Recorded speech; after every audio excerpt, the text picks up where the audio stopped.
It's been a little while since I filmed, so I'm excited to be back. So you guys, today I'm upping the ante on things and stuff. I know, don't disregard. I am gonna take the leap and go carnivore. I've been reading and watching and researching all the things. I've gotten several books by Maria and Craig Emmerich. They're most famously known for a lot of their keto guidelines and recipes and regimens and all the things, and their encouragement and their coaching, and they're fantastic. They recently came out with their carnivore book, and I actually got it, so I'm gonna tame that sunlight for a minute here. So yeah, and I read their book and what they, all the things that they had to say. Come on, kitty, kitty. My cat seems to think she rules the roost here. So, and then from there, I started coming across other people like the Carnivore Yogi and who else is out there? Michaela Peterson. I'll leave things down below here.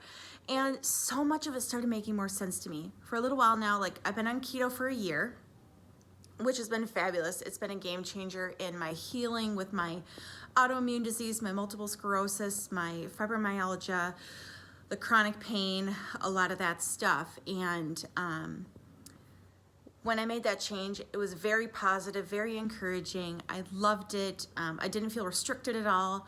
And I ended up losing 51 pounds this last year from doing that. And just so many great positive things came from it. But I still feel like my body is telling me that there needs to be more, like something else is missing.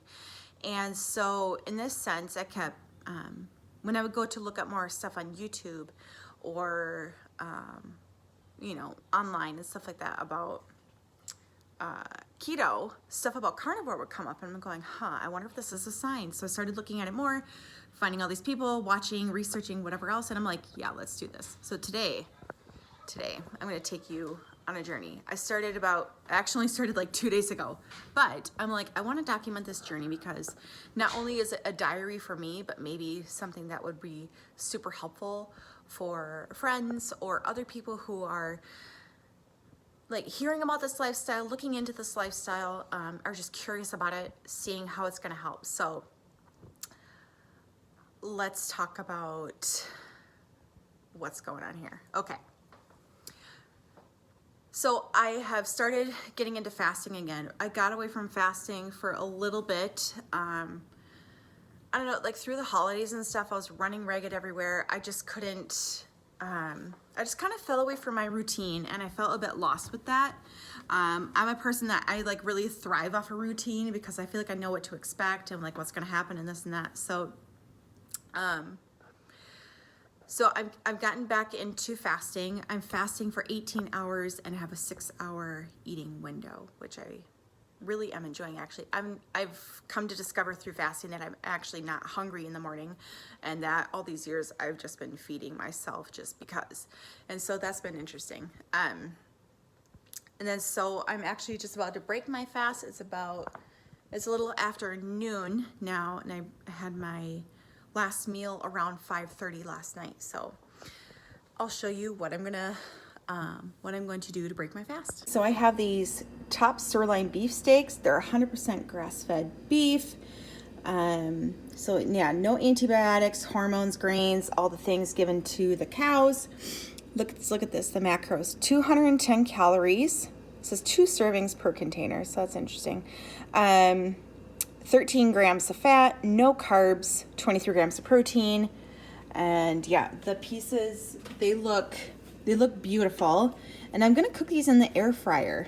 And what I'm doing now is I took them out and I rinsed them, and then I'm just gonna pat them dry, and I am going to put them in my air fryer there and cook them up to perfection. So we'll see how it goes.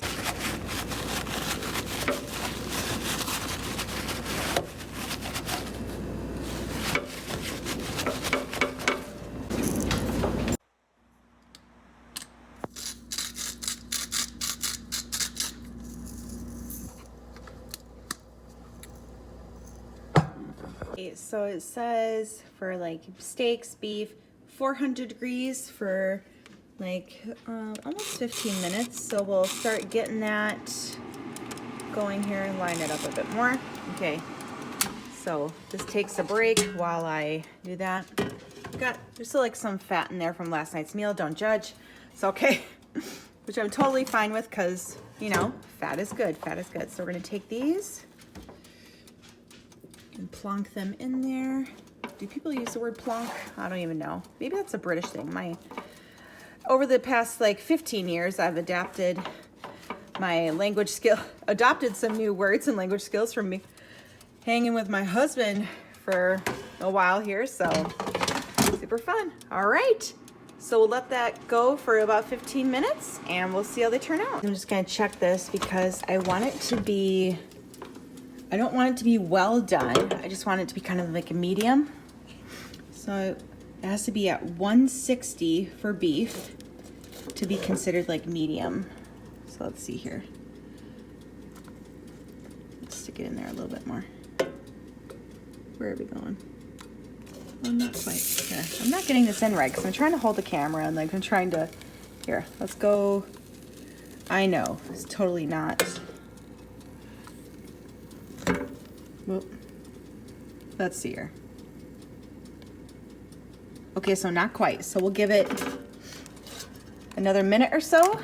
We'll see how she blows. All right, friends, it turned out perfect. It turned out really quick. Or turned out quick. Yeah, it cooked nicely in the fryer, in the air fryer. So it turned out really juicy. I'm really excited about that. Let me get some better lighting here. But yeah, it turned out great. So I'm really excited to dive into this. And what I've noticed too, or actually, you know what? While I chat, I think I might dive into a bit more of this. So, okay, let's move on. Already what I've noticed so far is that with starting this journey is that I am actually craving more like beef. I've had pork a couple times already and I'm like, oh my gosh, this is so, I don't know, it wasn't as satisfying and rich, and I don't know, I'm just looking forward to indulging, and I really noticed that I've been wanting things more like steak. Ooh, got a little chill.